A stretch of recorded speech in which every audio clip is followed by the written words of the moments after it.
but I'd like to start by looking back, because there were some very good trading opportunities that I prepared everyone for after the Fed minutes last week. This was Wednesday.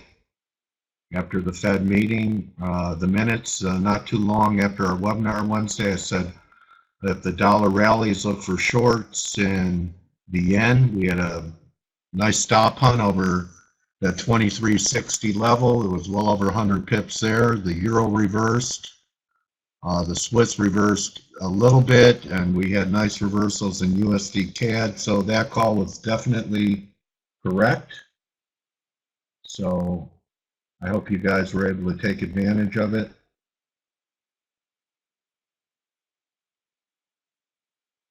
Were you able to?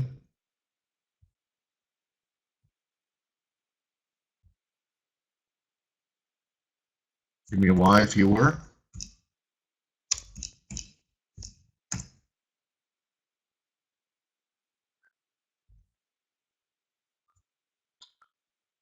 And which instrument did you take advantage of it? In the yen or Canada? Which one? Okay, good.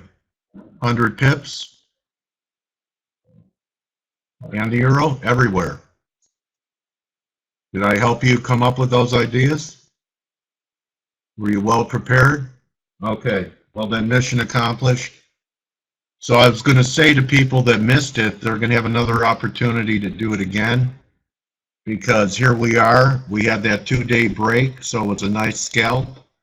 But what do we have right now in the dollar index making a new high? This is drive 1.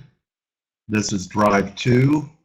And now I believe we're going to get to the targets that I've been talking about for the last several weeks, par 33, par 55. I believe in the next couple days we could be there. So we now have a divergence in a 3-drive formation. The form is correct. Just not sure about the extension. I don't believe that we're complete yet, but you could see that we're diverging. Everyone give me a Y if you can recognize the 3-drive to a top formation in US dollar index, so that if you missed trading drive 2, you're going to have an opportunity again here on drive 3. Okay, so my numbers are par 33 to 55. I really don't do a lot of work, a lot of aggressive trading. I want you to keep in mind that the US will be closed Thursday, and Friday will be a shortened holiday schedule in the US. So on these kind of weeks, liquidity is not as great. In fact, if you look at the crude oil market, it was completely wild today. And within 10 minutes, it traded within a $2 range, $2.50 range in crude. So just be prepared for air pockets until people get back from the holidays sometime next week. But anyway, we have this technical setup developing here. We'll see how far we carry through. My best guess is par 33 to par 55. With this going on, the S&Ps are extending. They're not quite at new highs, but they're threatening here. So I'm looking for a peak in both the dollar and the S&Ps. The S&Ps came back with a dollar. The oil market still seems to be under pressure. Canada's trying to reverse. Canada's actually gotten a little wild for me right now. Canada's and I don't know. You know, maybe this crude oil has not. I thought that we would take out these lows. We have. Not sure if this is going to reverse or not before we have another push. So I lean towards top picking the Canada as well, but we could trade above today's highs before that happens.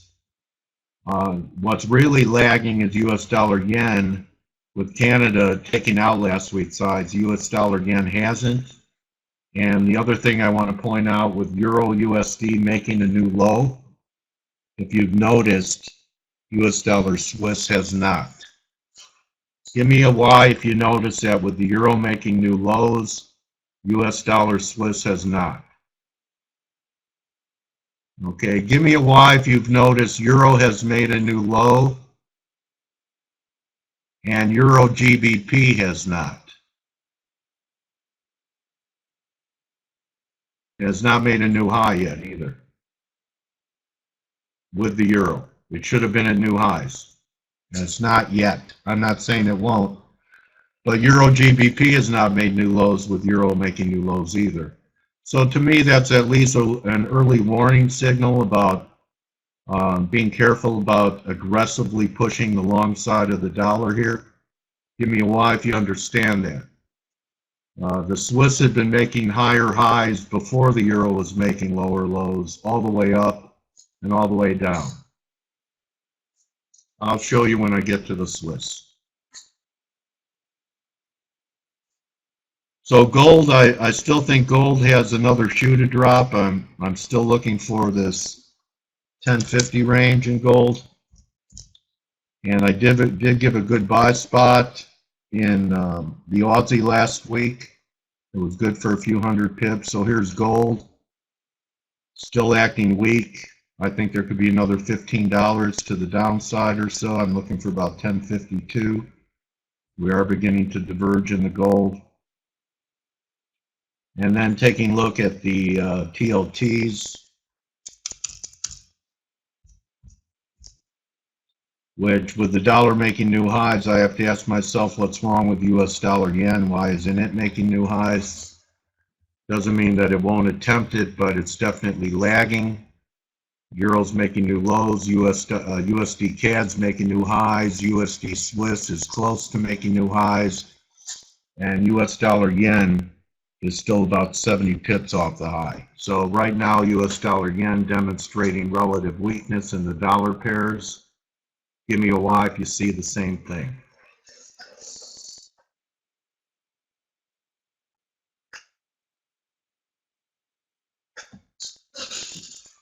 Okay, so you're getting more of a holistic approach to the markets, and you're noticing correlated instruments, which ones are leading, which ones are lagging. Because I use the example, just like in American Idol, you could have the greatest voice in the world, but if you choose the wrong song, your performance will be affected. And in our business, it's not song choice, it's trade selection. So trade selection is critical for our performance. We end up with better trade selection when we diagnose the strength and the weakness in a group of currencies. Give me a Y if you see the advantage of diagnosing trades by identifying the strength and the weakness.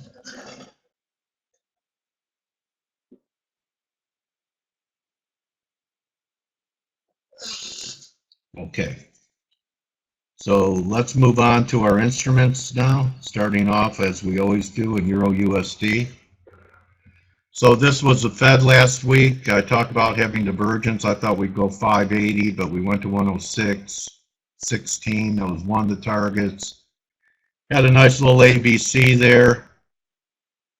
And then we broke, okay, as the dollar making the third drive up. We had a confirmed low here from last night, but what kind of low are we getting now? What kind of low is that in the RSI now? Is that confirming or diverging? Just like back here. We're diverging, right? Before this rally. So we're diverging again. And how many drives have we had so far? How many drives? Not yet. Well, on the 4 hour, you could say yes.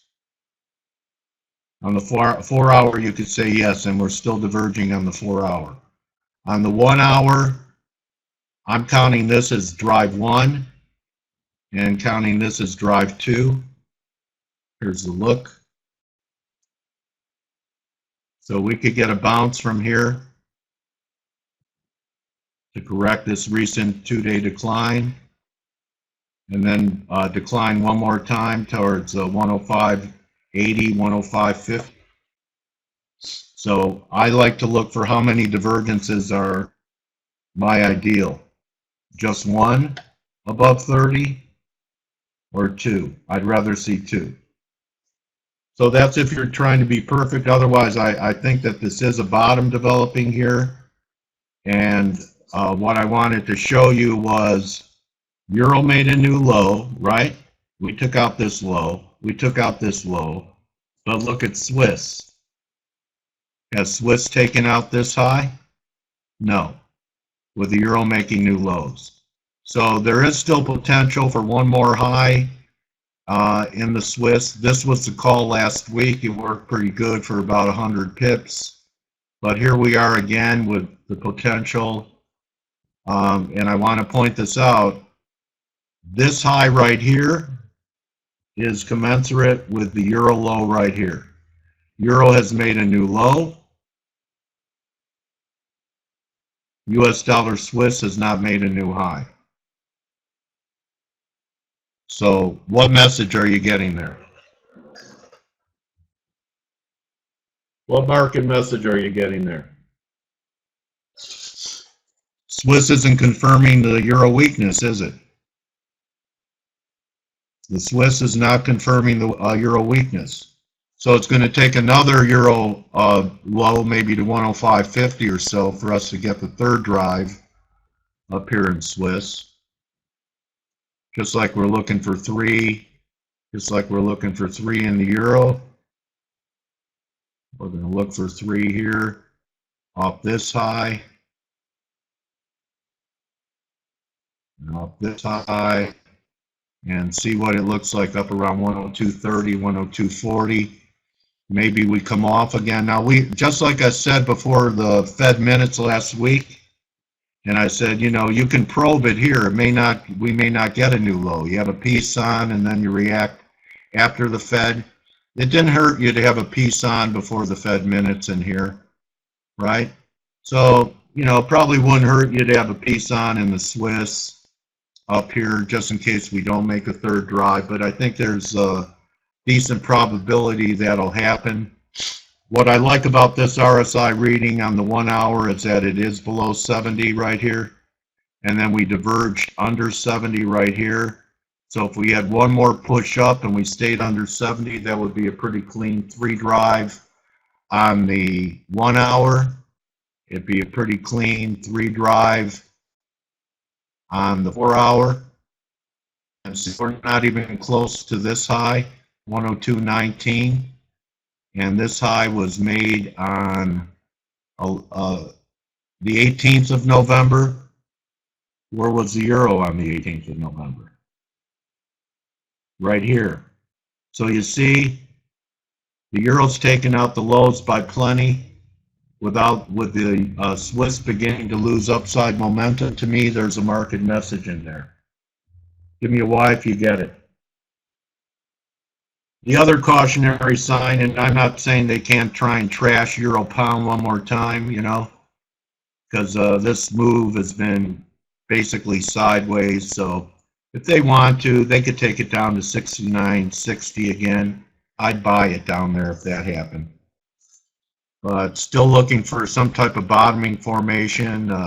It's a process here in Euro pound. But we are starting to grind it out here. So looking for lows. We're not making new lows with the Euro making new lows. So still think that there's a potential bottom occurring in Euro pound. And again, if we just look at the 1 hour, the low in the Euro pound was made here at 69.80. So we're about 30 pips above it. That too was on the 18th. So we're still above that low. So if you really want good confirmation about a bear market continuing in Euro, we should be making new lows in Euro pound with the Euro making new lows. And we should be making new highs in the Swiss with the Euro making new lows. So just a couple of market messages to temper your dollar bullishness. Give me a Y if you're with me.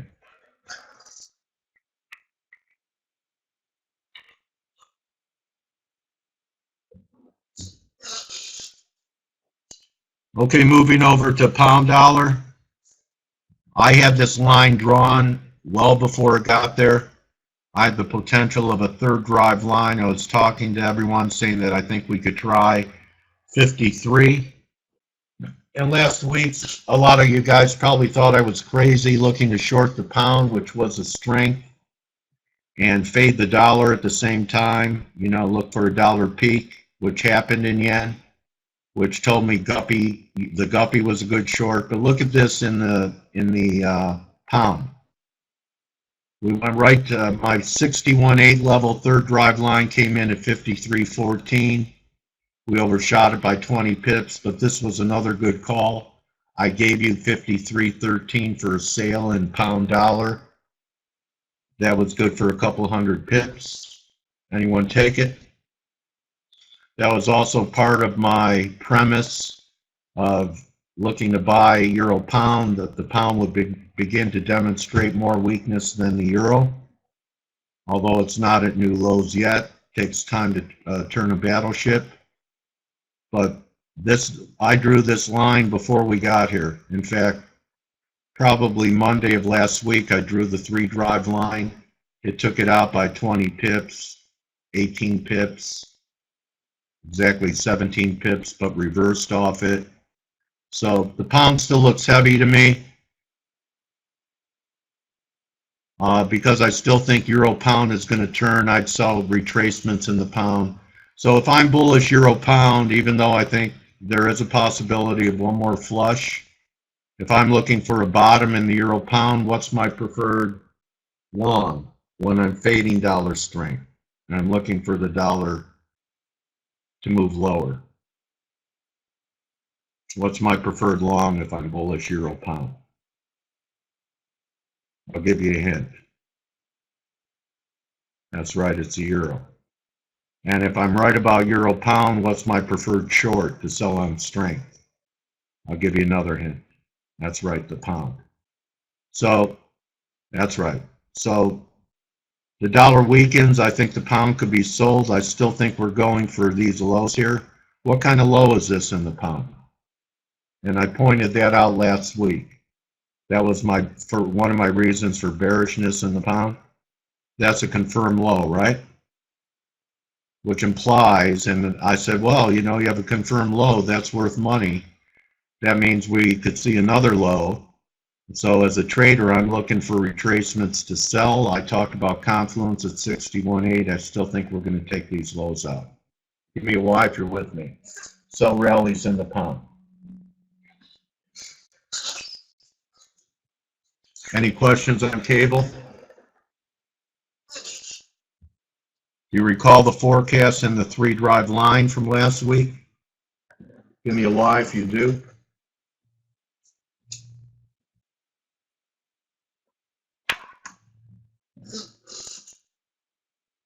Okay, this was another successful call.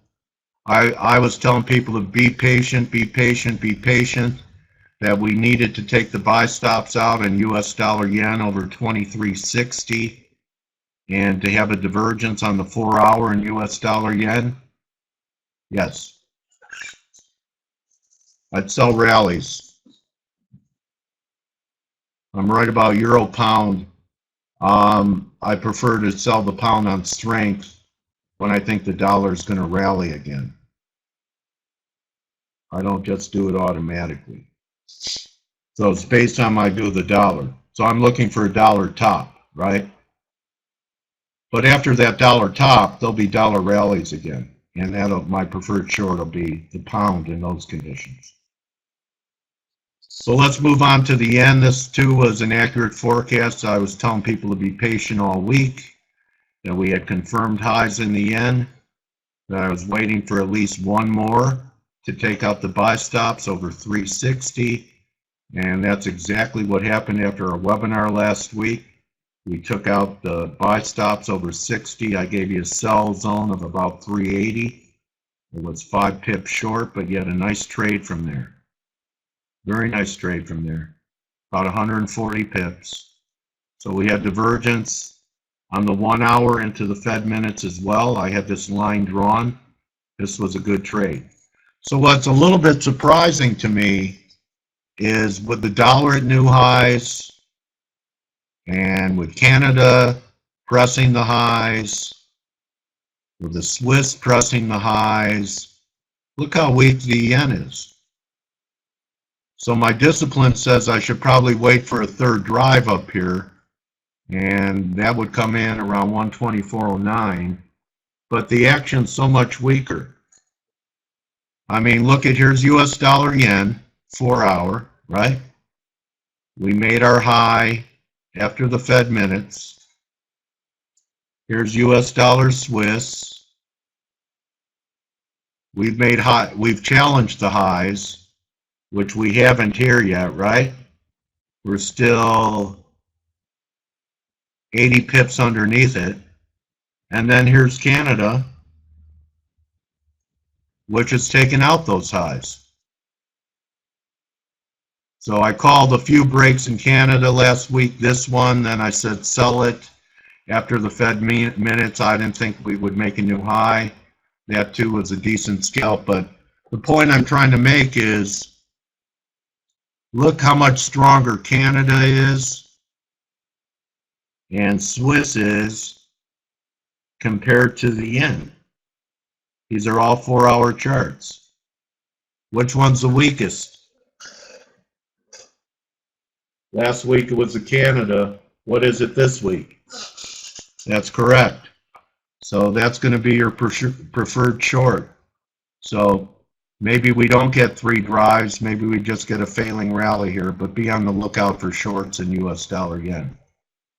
So that's the only one that hasn't recovered all of its losses.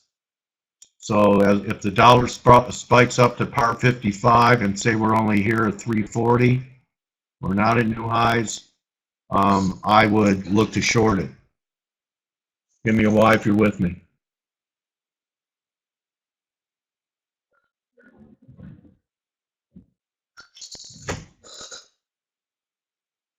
Okay. Something else that I've been talking about for a few weeks, it's on my radar screen now, is the Aussie yen. I had this horizontal line drawn at the breakdown at 89 and 20, and we almost got there. So I'm looking for potential shorts in the Aussie yen. You see it clearly on the weekly. 61.8 back is about 91.30 up here. So between 89.20 and 91.30, start looking for reversals. But I just wanted to point out that I was patient, even talked about the long side in Aussie yen, because I did think that we would back test this weekly breakdown. So pay attention to that. Put it on your radar screen. Also, I made an Aussie call last week. It was a buy. That Aussie wasn't making new lows. I said 70.65 for a buy. We got down to 70.67.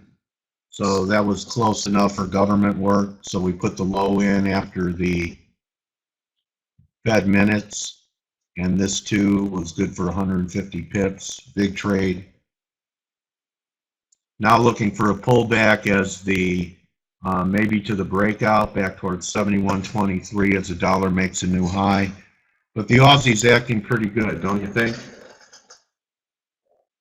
So Canada's making new highs, but the Aussie is not making new lows. So I'd be constructive on it and look to buy pullbacks near the breakout of this channel, about 71.20 if offered, risking the lows. About 100 pips. Give me a Y if you're with me.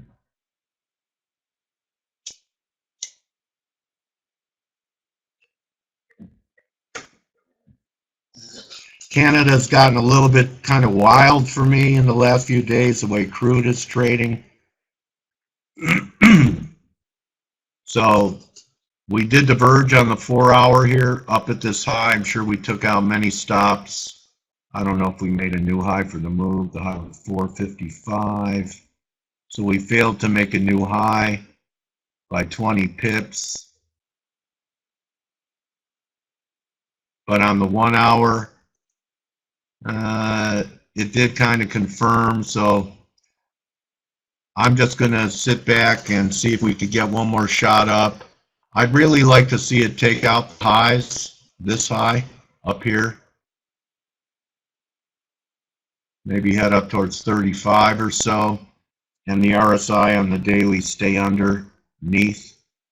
So for now, I'm neutral.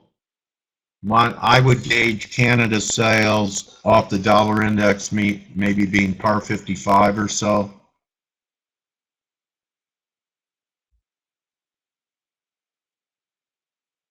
But I think there is a potential for a nice high up here, depending upon what the RSI does. So far, we're diverging from this high and this high, but I'm not going to launch. I would gauge, I'd see where Canada's at when the Dixie's up around that par 30, par 50 zone.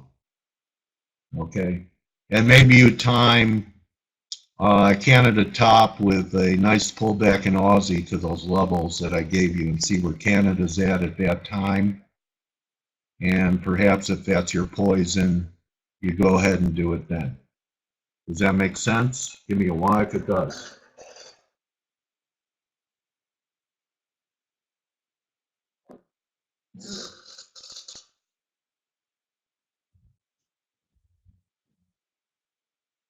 So just a couple other things to start putting on our radar screen. The Euro Aussie really has gotten clipped here. In fact, dropped further than I thought. I was short in here. Thought we'd start bottoming. There's no sign of it on the 4-hour. Maybe at new lows in Euro Aussie, so that's a stand aside for me. EuroCAD has a little better structure. We're not making new lows here yet in EuroCAD. So I'd be on the lookout for potential buying opportunities, maybe another 100 pips lower. Let it make new lows and see what kind of divergence is set up here. So those are the Euro crosses. As far as the yen crosses, Euro yen, we have a potential third drive setting up here, and we're close to what I'm looking for in the Euro. So I drew this line last week, said we could get back down here. Here we are. I would not be short Euro yen here. Here's your 4-hour look. Even the 1-hour is beginning to diverge a little bit. So between here and 3018, look for potential reversals in Euro yen. The guppy, I talked about being bearish a guppy because of my view on Euro pound. This was a big trade. The guppy's in trouble. I don't know if anyone took it, but that was good for about 300 pips. Don't chase it. Never chase anything. We might be headed back down to this trend line here at 85, and maybe we get some type of right shoulder, or maybe we try and turn it tomorrow. But that's a stand aside for me. So everyone have an understanding of what I'm looking for into Wednesday, and that there's a lack of liquidity in the markets due to the Thanksgiving holiday. Here in the U.S. on Thursday, markets will be closed in an abbreviated session Friday, and that the third drive in the dollar is a major theme that's setting up here. I've given price levels to pay attention to in the dollar index, the gold around 1052, the euro around 105.80, 5.5. We have two drives working now in the euro. Still looking on any weakness to accumulate euro pound. The yen is a relative weakness in the dollar pairs right now. It's Canada's almost at new highs, and US dollar yen is still 80 pips underneath. Any questions on anything that I've covered today? You know where my head's at? And more importantly than that, are you understanding the methods? Are you understanding the reasons?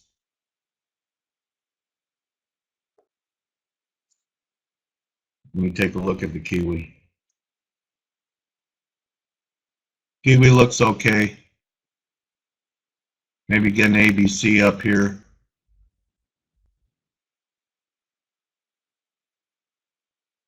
starting to act a little better. Kind of looks like the Aussie did before the rally in Aussie. So maybe Aussie Kiwi's going to come in a little bit. But it looks okay. It diverged down here on the 4-hour. So if you want to trade it and the dollar rallies, you buy this break and risk the low. So again, I'll ask the last question. Are you understanding divergences, confirmed highs, 3 drives, confluence, and the things I'm teaching? Okay. Well, then I want to thank everyone for their attention today. Good hunting. And I'll be back with you Wednesday.